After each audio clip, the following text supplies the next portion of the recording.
Welcome to another episode of Corporate CPR, where we breathe life back into your organization, projects, and processes, giving you insights to recovery and avoiding corporate mortality events. Today, we'll be talking about how employee retention ties back to the bigger vision of the company. And joining us to contribute to the conversation is Richard Huffman. Welcome, Richard. Thank you for having me. Yeah, tell our audience a little bit about yourself.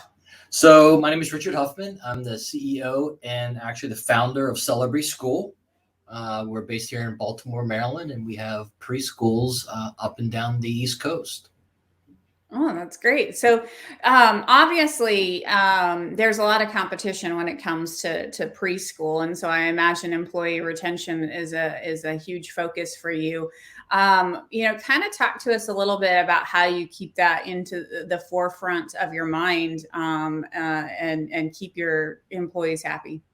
Keeping our employees in the forefront of our mind is really what we do, especially in my position. I feel as if I'm a real team builder. I love to see what we can do to attract the best of the best, find value in those people and bring them here to celebrate. It's funny because a lot of people laugh about me. It's like sometimes we'll do an interview and we're like, what are we hiring them for? And I'm not sure what we're hiring them for, but we're going to hire them. So because they're just, they fit the culture, they fit the mission, and then we find a position for them within the organization and see where they're going to best fit and bring the most value to Celebree and our mission.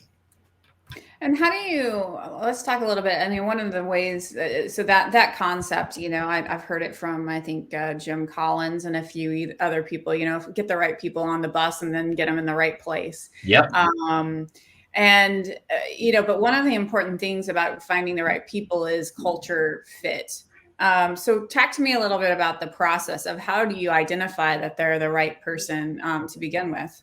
Yeah, I think it goes both ways, especially today. I mean, there's, they're saying there's the Great Recession. I think this is the great consolidation of talent because the old days of having the sign out front that says help wanted doesn't work any longer. That's not the strategy to attract people to come work for you. I think you have to have a compelling reason why I should come work for the company. Your mission, your values. You mentioned earlier the vision. I think I'm a big vision guy. Where are we headed? What does that look like? What's the strategy to get there? Put the right resources in place. Not only resources meaning dollars behind it, but also the right people behind it. So I think that's really exciting. I think people want to be a part of something special or something big. And I'm referring to a big vision. I mean, our vision is to have 150 schools by 2025. That's what it used to be. We could easily see we're going to beat that by a lot. But people get excited. They want to know, why am I coming to work? What role do I play? And how do I fit in this? And so in your opinion, then why, so with a lot of companies, the vision and mission is just something on the wall or people don't even know what it is. So why do you feel like that helps you with retention for people to know what it is and then hopefully, I guess, align with it? Yeah. I mean, you mentioned Collins, Tony Robbins talks a lot about, it's either the push or the pull, right? The pull is much easier than the push, right? So the vision to me is the pull, right? What's pulling me forward instead of how are we pushing, right? So people want to be a part of that. They want to be a part of something special. People, the great teams, they want to win, right? They want to be held accountable. They want to know what's the vision, what's the mission, what are my responsibilities, how am I playing, and the best of the teams want to be held accountable to what's being asked of them once you've identified what role you playing, and this is what, like, let's say for example the example of the goal of 150 schools by 2025. I mean, we rally behind that. We talk about it all the time. How are we doing? And we celebrate. And we celebrate in many ways. We celebrate it when we win, and we celebrate also when we lose, because we look for reasons of why whether the strategy's not working, or the execution's not working. Right? In my head, it's either one or the other. Was it the wrong strategy, or are we just not executing, or are we late on the execution? So, I'm the type of leader that just likes to dive down into those details and figure out what's going on here. I give you a great example. We were looking at some reports yesterday, some key performance indicators, and we went 4-0. I mean, it was or 0-4, and it was everybody wants to read through it. I'm like, stop. What was it? Was it the strategy here, or was it the execution? And you come to find out we're late on the execution. So, then when should we start seeing these results that we set forth in these goals? And I think people really like that. They want to be held accountable, and they want to be able to celebrate, and they want to know that they're having an impact on the vision and the mission of a great organization. Oh, I completely agree. I always say, inspect what you expect. And because if you don't, if you aren't kind of talking about those things and involving people, then they're going to think it's actually not a priority to you. If you don't bring it up, then it must not be important. Exactly. And it allows for it really, then the mission doesn't matter. The vision doesn't matter. The goals really don't matter. And to me, everything matters.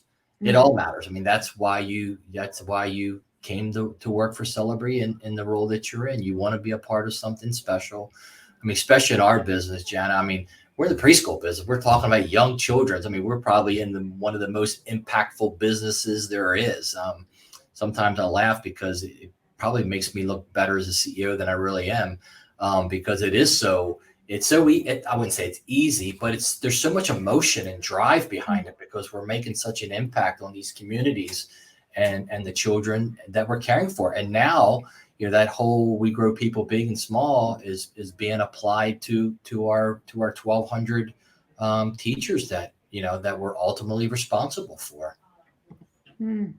And so I mean, you've touched on it, but maybe we could talk through a few points of, with so much transition right now in the job market, what specific things do you think set you apart from your competitors around keeping your employees and them not leaving, whether it be for more money or flexibility or whatever those things are, that might attract them away? Yeah. When you interview with Celebree, instantly that this interview is different. Mm-hmm.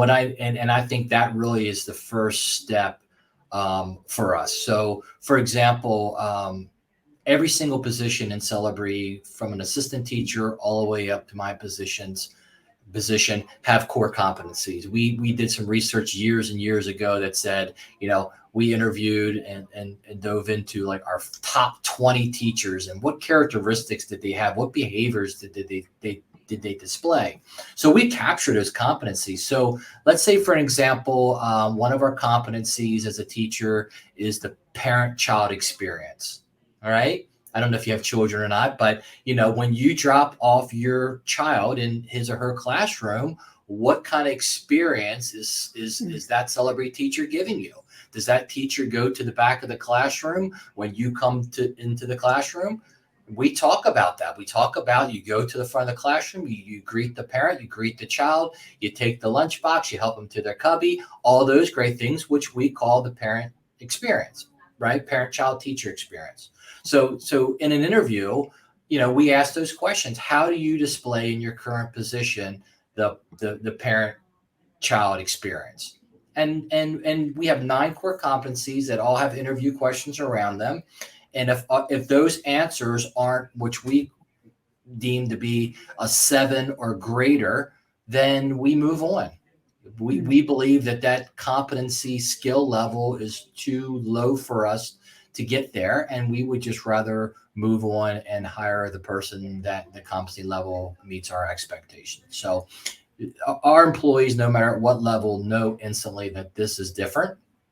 I want to be a part of this, instead of you and I looking at each other, during this interview and say, Jana, what did you think? It takes all that personal emotions out of it, not all of it, right? Because I think that's important too, but it really cuts to the essence of what we're looking for. So let's say we interviewed this person. She goes back to her, and this is what's happening now. She's going back to her employment base, and she's going, I just had this amazing interview. Guess what kind of questions they asked me? Everything I was hoping they would ask me, right? And that's just the start of it. The interview is the first start of it. Every one of our employees is on an individual growth plan, right? It's not just you come in as a teacher. It's like we put our employees on two paths: a skill path, right? If you're one of our 4-year-old teachers, we want you to have all the skills necessary to improve yourself in that current position. And we also want to put you on a career path. What do you want to be? And we meet quarterly and go through that and make sure we're putting the proper resources to help those people, those teachers or whatever position, achieve their goals and dream. I believe that, if you're not growing, then you're unhappy. Right. In anything. And that could be in your relationship. It could be in your finances. It could be in your faith, in your health. It could be whatever the category may be. I believe you're the most happiest, and it's been proven, when you feel as if you're prospering and growing. I think I heard Tony Robbins say that the other day. and we've taken that philosophy and have totally embedded it into our culture. And now that's really now transferred into, our franchising. March of 19, we decided to franchise our concept, and that philosophy of growing people is just transferred into our franchisees. Now I just take on that responsibility of growing them. We have a lot of our franchisees are coming out of corporate positions. I think the pandemic had a lot to do with that. A lot of people had a lot of time to sit home and wonder what the second chapter is going to look like. And a lot of them are choosing not to go back, and they're looking to open their own business. They're looking to make an impact, and make a difference. And, I'm a little biased, but there's nothing better than a Celebree School to accomplish all of that. And another thing is create wealth for their family. So to me, Celebree School checks all 4 boxes. And so how do you maintain like that consistent message, through the organization, and making sure that all your leaders are focused on that development and helping people grow? Like, that's one of the challenges, right? You get pockets of an organization that are great and pockets that aren't. So how do you maintain consistency throughout the organization? We're constantly talking about it. We monitor it. We have software that monitors where this staff member, this teacher, this franchisee is on their development. And how do, if employees, I guess this can be twofold. One, if employees have great ideas, or if employees have concerns, what methods do you guys use to, communicate that up so that they get, looked at and reviewed and assessed, I guess? Yeah, and that's a great question. And we do something called that's slipping my mind right now, the Net Promoter Scores. We do a Net Promoter Score with our teachers, and we do a Net Promoter Score with our parents to find out, I don't know if you're familiar with it, but it's 0 means I'm neutral, and minus means that I'm not a fan, and plus, is I'm a promoter. So we keep our eyes on that. I think this year we were a plus 50 with our teachers, and which gives me a quick indicator that our teachers are happy. They're enjoying what we stand for. They're enjoying what we're doing, where the company's headed throughout the entire pandemic. One of the first things that we did fairly quickly was get back. Once we figured out what's going on here, right? I guess, remember they said, I think this was going to last 2 weeks or something like that. 2.5 years later, right? 2 weeks, go home, just, go back to your house, relax, and we'll see you in 2 weeks. Well, 2.5 years later, here we are. But, I would say within 3 weeks of us going through this pandemic, I had to do something, and what we decided to do was get back to the mission and the strategy as soon as possible to put some sort of foundation, solid foundation under us. And it was amazing, because in 2020, we still executed on right around 90% of the original strategy, and that was through a pandemic, and it was amazing. It really brought certainty to all of our teachers and all of our leaders, that we're gonna make it through this. No, that's important. That reassurance. I think there was a lot of fear Yeah, in the pandemic. 100%. And again, being in the industry that we are in, we're extremely lucky because, even the first week or second week, it really didn't matter. We decided to stay open. We didn't close any of our schools, and we felt as if we had an obligation to our parents to provide an amazing quality of care, especially for the doctors and the nurses and everybody that were really on the front lines. Hmm. No, that's great. I mean, not that I want to get into the nuances of the pandemic, but I do think that for at least for mental health, the companies that stayed open and kept their people working, the employees probably experienced higher mental health than the ones who were furloughed Yeah, or those type of things. yeah, Just like you said, having purpose. yeah. Uh, Yeah, and it's funny because I didn't realize, it's almost like a fight. You don't realize how dangerous the fight is when you're in it because you're just fighting, right? But I'd say a year, into it, it really hit me. I was like, you know what? No matter how I led, I needed our teachers and our leaders to be on board, right? Because they could have easily said, nope, I'm not coming. Nope, I quit. And I'm just blessed. And I think all of the work we've done for the last several years really paid huge dividends on them trusting me, trusting my decisions, having all those principles and missions and values in play that says, you know what, we're going to take care of these families. We're going to take care of these children because they don't have an option right now. So many schools were closing and whether it was forced or decided to, but we were like, no, we're gonna do what we do best, and we're gonna take care of these children, these families.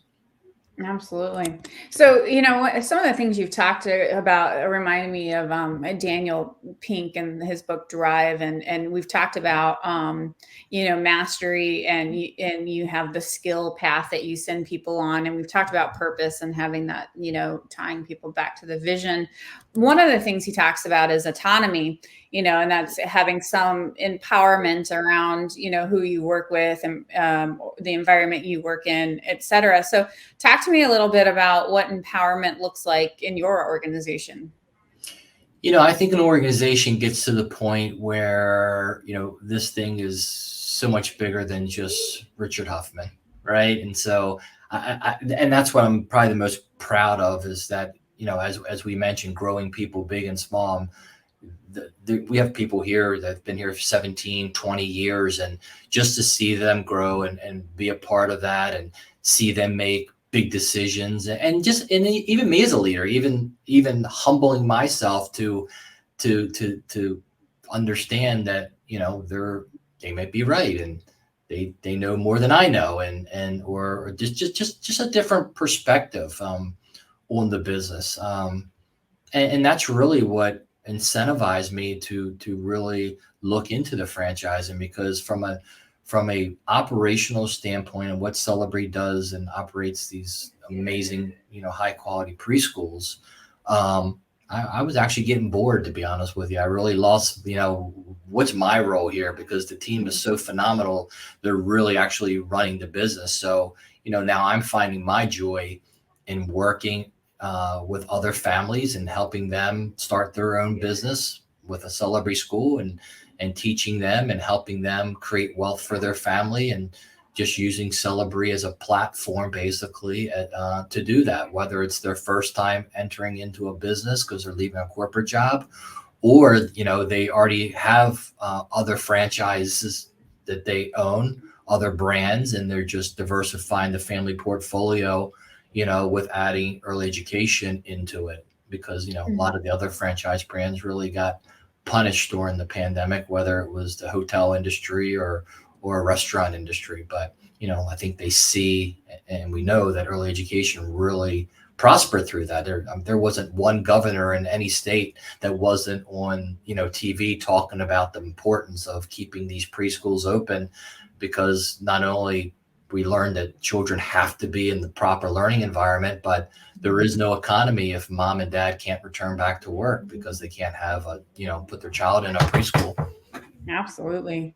I mean, even for those of us who are fortunate enough that we could work at home, given the nature of our work, having the kids around is still a challenge and a distraction, and it doesn't do them any service. I actually have we have a blended family, but we only have one child that lives with us. During the brief time we had, that we were all at home, she was bored out of her mind. Yeah. With friends, and we have to work, and like being an only child at home it was really bad for her mental health. So we actually worked with the school to send her back a little early, just because she had nobody. Absolutely. Yeah. You figured how long this lasts. We saw exactly what we were hoping to see, and it was a hockey stick of return, as each state kind of put us through, some states call it tier systems, whatever level you want to call it. But as each state started, putting us through, it just went like this. And, there was some children, that I guess they call them COVID babies, that were born, and now they're 18 months old, and they've never even been around other children before. I mean, it was scary. And so, but children are easily, adaptable, and they can catch up quickly. So we're kind of in the middle of that right now, of helping these children catch back up, socially and emotionally and all the above, and academically, and get these guys ready to successfully, go to kindergarten. Mm. So I'm sure life isn't always easy at your organization every day, in and out. I'm sure you guys have faced some challenges, and I'm just curious if there'd be one that you might share that was a real learning point for you. Because obviously the focus of our show is avoiding corporate mortality events, which is like losing your business essentially. Yeah. So, Yeah. did you have any pivotal moments that would be really good for people to relate to?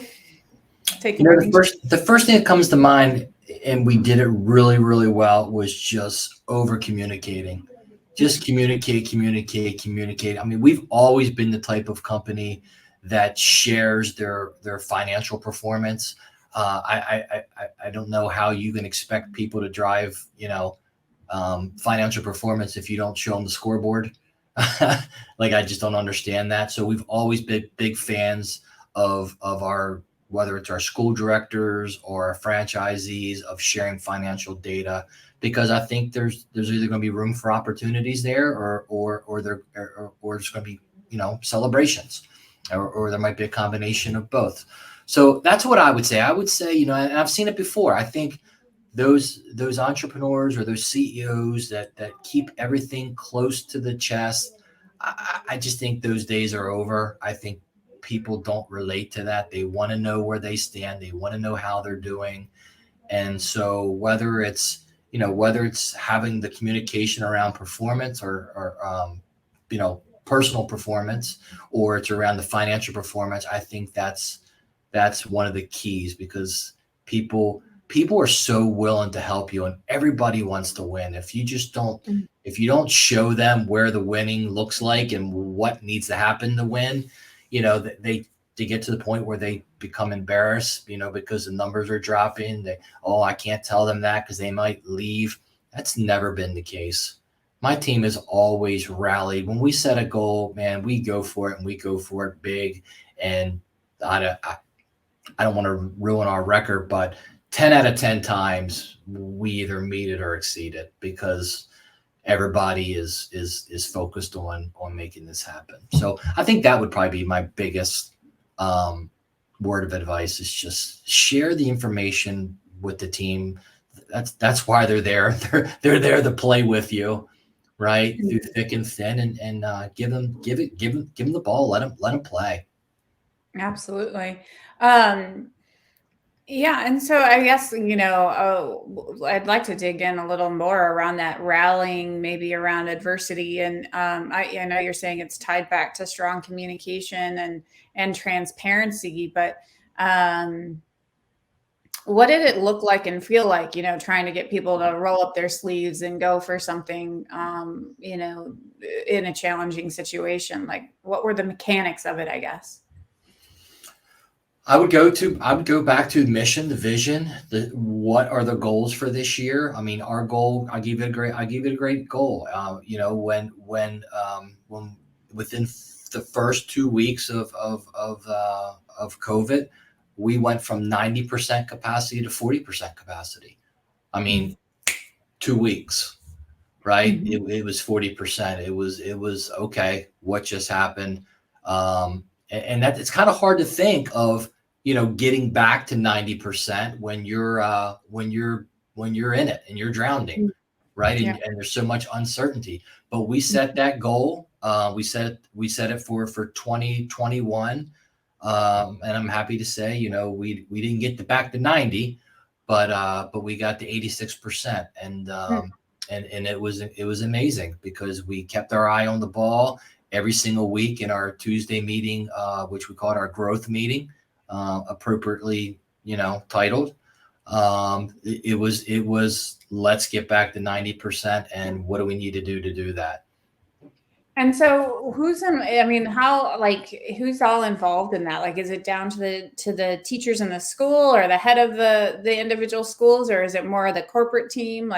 Like what extent are we talking about gets involved in this, growth strategy? We're all in this together, right? It's the executive team. It's me. It's head of marketing. It's head of operations. It's head of HR, because it's twofold in our business, right? If you can do all this enrolling and marketing and advertising and radio spots and videos and all that stuff, but if you don't have the teachers to care for these children as they're enrolling, then you can't enroll them.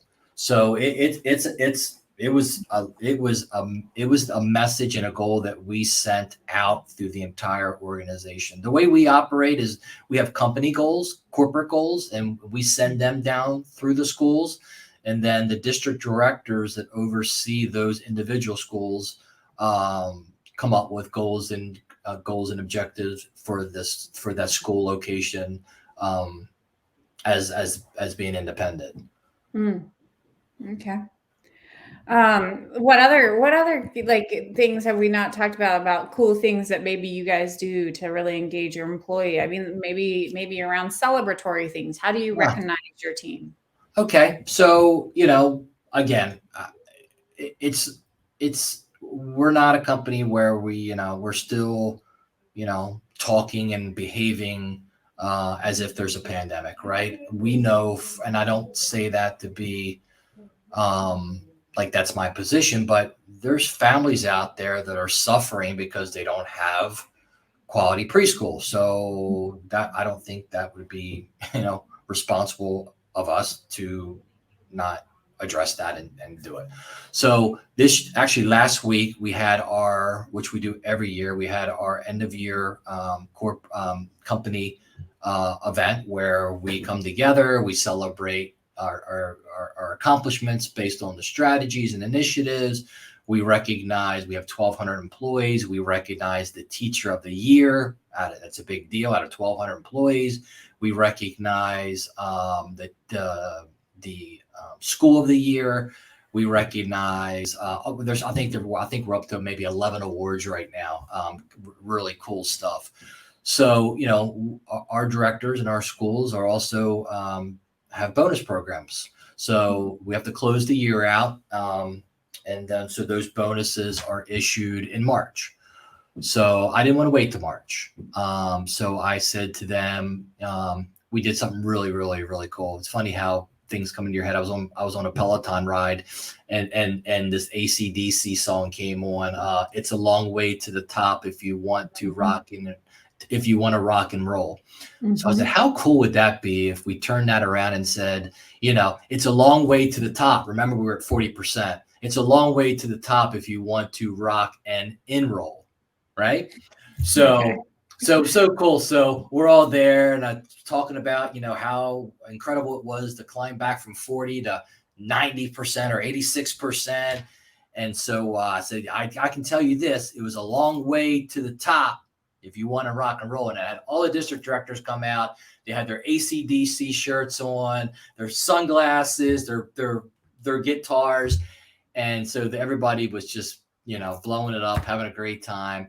And so I said to them, I said, you know what, guys, your bonus checks are coming out in March, but I don't want to wait that long. So we're going to do something a little extra for you today.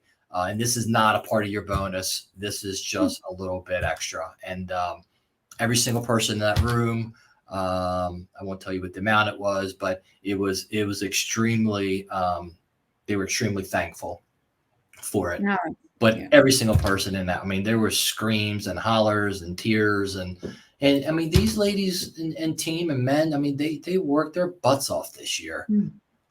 So that's just the way. That's just the way I'm always looking for opportunities to, to celebrate and show them how much we appreciate them, as long as that's the case. Right? Absolutely. Yeah, no, I think that's how, it creates loyalty. I mean, I think one of the challenges with the really big companies um, is they see all this wealth, employees see all this wealth being generated, but they don't feel like it's coming down to them. Yep.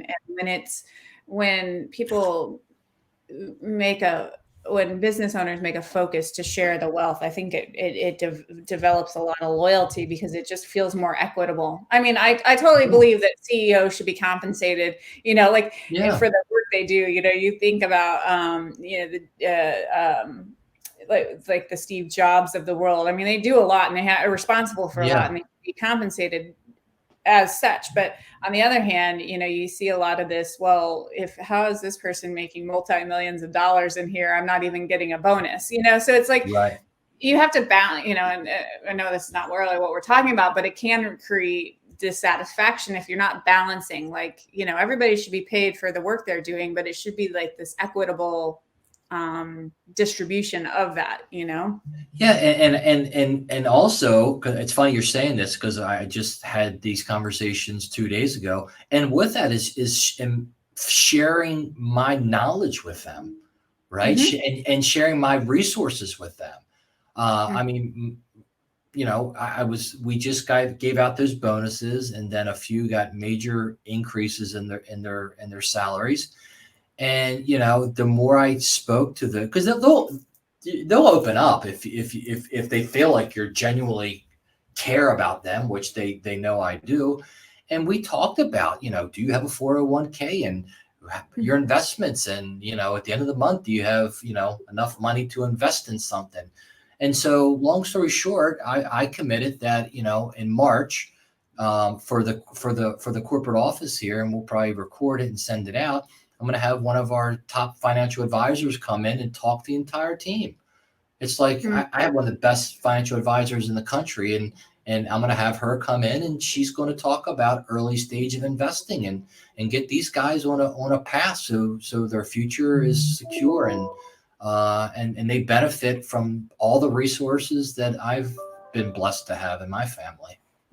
Yeah, absolutely. I've seen recently some Dave Ramsey sending out information about teaching about so many people live paycheck to paycheck, and his real thing is, how do you get out of debt and create wealth? And he's been advertising to business owners of, like, help your employees do this, because there's Absolutely. more security in life, right? They'll feel Yeah. more secure in their life. There is nothing more gratifying than because we have several here, that started out as a teacher, making, let's say, $45,000 a year, and then they become a director and they're making $65,000 a year. Then they're a district director and they're making $95,000 a year, and to see the impact that has on them and their family, whether it's a nicer house, now they can get a swimming pool for the kids, like I think that's the coolest part about being a CEO and being in that leadership position, is being able to do that and helping others elevate because they're extremely talented. They bring amazing value to the organization, and they're really the reason why the company is so successful. Right? I play a role here. Mm-hmm. Right? Everybody plays a role here. So Yeah, you wouldn't be successful just by yourself. I will absolutely tell you this, especially during the pandemic, there is no way that this company would have survived by myself. Mhm. I think that's one of the main reasons why we survived and others didn't, because of the amount of resources and the strength of this team. There's no way. Absolutely. Makes perfect sense. Well, Richard, this has been a really great conversation. I'd love to get your kind of 3 top takeaways you want to leave with the audience today. I think it's what we talked about today. I think it's about sharing the vision, making sure people understand what this company stands for, where is it headed, what part will you play in this vision, in this mission, having an excellent strategy on how we're going to get there, putting the proper resources, whether that's capital or people, I think, and then holding people accountable to what we said we were going to do. Absolutely. So, Richard, if people wanted to learn more about your organization or connect with you, what's the best way to do that? Yeah. So twofold. They can go to celebree.com. That's CELEBREE.com. Or they can email me directly at rhuffman, HUFFMAN at celebree.com. Oh, great. Thanks so much for your time today. Thank you. And to our listeners, until next time, keep your organizations healthy.